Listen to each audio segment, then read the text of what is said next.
Hello, xin chào các bạn đã quay trở lại với review 5 phút. Trong thế giới hoàn mỹ, sau khi kết thúc cuộc chiến với Hoàng Vũ, tên thần đến từ tiên điện, Thạch Hạo đã chính thức ngã xuống. Thế nhưng, bên trong cơ thể anh ấy vẫn còn một nhánh liễu mà liễu thần để lại. Bởi vậy, ngay khi Thạch Hạo ngã xuống, nó đã liền đi ra chữa trị cho anh ấy. Cũng nhờ vậy, sau khi được nhánh liễu đó tầm bổ, cơ thể Thạch Hạo đã dần hồi phục một chút sức sống. Bởi vậy, Thạch Hạo đã liền trở về gặp mọi người. Đầu tiên, Thạch Hạo trở về Thạch Quốc căn dặn những vị thân cận của mình. Sau đó, anh ấy liền đi gặp em trai và nhờ hắn chăm sóc cha mẹ. Tiếp đến, Thạch Hạo lại tìm tới một nơi vắng vẻ và nghiền ngẫm lại cuộc đời mình. Cuối cùng, anh ấy định ra đi trong im lặng. Thế nhưng, gia đình thì không, họ vẫn đến bên Thạch Hạo những lúc khó khăn nhất. Bởi vậy, sau khi đưa Thạch Hạo trở về, mọi người liền tìm cách chữa trị. Và cuối cùng, họ cũng tìm được một cách, đó là lấy khối cốt của Tần Hạo để chữa trị cho anh trai. Thế nhưng, tính mệnh của Tần Hạo có thể nguy hiểm. Tuy vậy, vì để cứu anh trai, Tần Hạo đã đồng ý với cha mẹ sẽ dùng khối cốt của mình để đổi lấy mạng sống của Thạch Hạo. Thời gian cứ thế trôi qua, đang trong lúc mọi người ở bên ngoài bàn bạc chuyện cứu Thạch Hạo thì đột nhiên một tên của Bất Lão Sơn lại đi tới trả thù. Cầm con dao trong tay, hắn ta liền đi tới ám sát Thạch Hạo. Thế nhưng đáng tiếc, thần thức còn sót lại của Thạch Hạo vẫn còn. Bởi vậy, dùng toàn bộ hơi thở còn lại, anh ấy liền tung một đòn lấy mạng tên kia trong gang tấc. Tuy nhiên cũng vì vậy, mảnh vỡ chí tôn trên liền lại bây giờ đã ngày càng rạn nứt, thân thể ngày càng khô cạn. Ở bên ngoài, sau khi mọi người đi vào chứng kiến điều này thì vô cùng đau xót. Ngay lập tức, người của Tần tộc đi tới suýt nữa bị Thạch Tử Lăng lấy mạng. Chưa hết, sau khi chuyện này vừa qua đi, ba người thân cận của Thạch Hạo tại Thạch Quốc cũng liền tới thăm Thạch Hạo. Biết chuyện có người mưu sát Thạch Hạo, bọn họ phẫn nộ. Ngay lập tức, cầm pháp khí trong tay, họ liên chiến với đám người Bất Lão Sơn một trận. Thế nhưng cũng đúng vào lúc đó, Tần Hạo lại đi tới, anh ấy liền đứng ra bảo vệ Bất Lão Sơn, bởi vậy nguy cơ một trận đại chiến xuất hiện.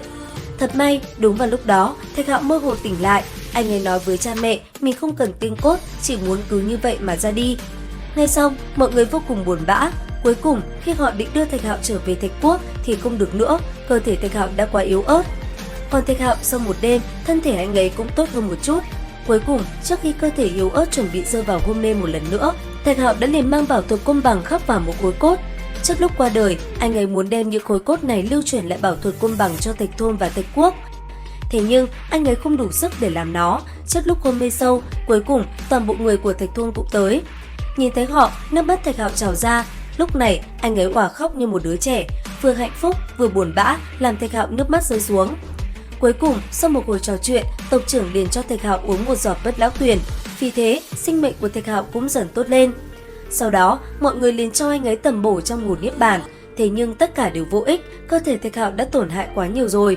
Bởi vậy, chỉ sau một đoạn thời gian, Thạch Hạo đã liền rơi vào hôn mê và được đưa về Thạch Quốc. Tại đây, kể cả Tiểu Khổng cùng Mao Cầu, tất cả mọi người đều tới.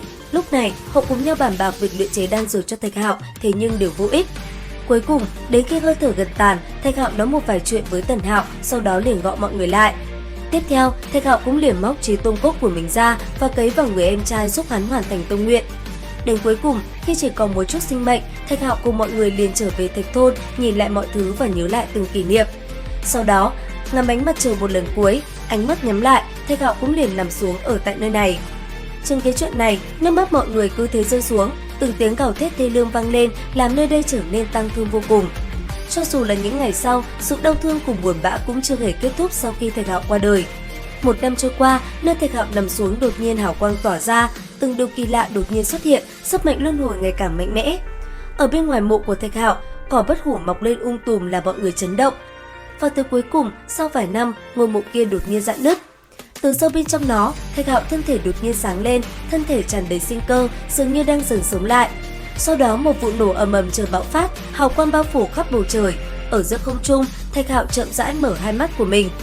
Cuối cùng, phun ra luồng khí độc tới từ lời nguyền của tiên điện, Thạch Hạo chính thức sống lại. Nhìn mọi người, anh ấy mừng rỡ vô cùng. Có thể nói, Thạch Hạo sống lại thật sự là một điều tốt đúng không các bạn? Tiếp theo, Thạch Hạo sẽ đi tới thượng giới. Diễn biến tiếp theo sẽ là gì? Theo dõi kênh để biết thêm chi tiết nha. Xin chào và hẹn gặp lại!